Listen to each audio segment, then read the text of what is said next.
Yaqinda neyron texnologiyalarining ishqibozlaridan biri dunyoda shaxsiy rivojlanish va motivatsiya bo'yicha eng ko'p sotilgan 100 ta kitobni neyronkaga joylab, bularni tahlil qilib, menga 10 ta eng muhim xulosani bergin degan topshiriq beribdi.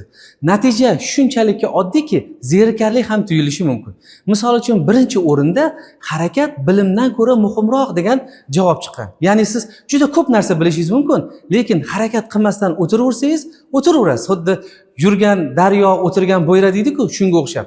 Yana eng muhim kuzatuvlardan bittasi bu intizom. Ya'ni siz intizomli ravishda maqsadga qarab yurib boshlasangiz, xaotichniy har qayoqqa har narsa ish qilib tashlayotgan odamdan ko'ra ancha-muncha samarali bo'lishingiz mumkin ekan. Marketing asoslarini o'rganib, biznesda boshqaruvchi bo'lmoqchi bo'lsangiz, Sorbon universitetiga o'qishga keling. Bu yerda sizni ikkinchi kursdanoq o'z yo'nalishingiz bo'yicha ishga joylab qo'yishadi. Qo'shimcha ma'lumot uchun kommentga plus belgisini qoldiring.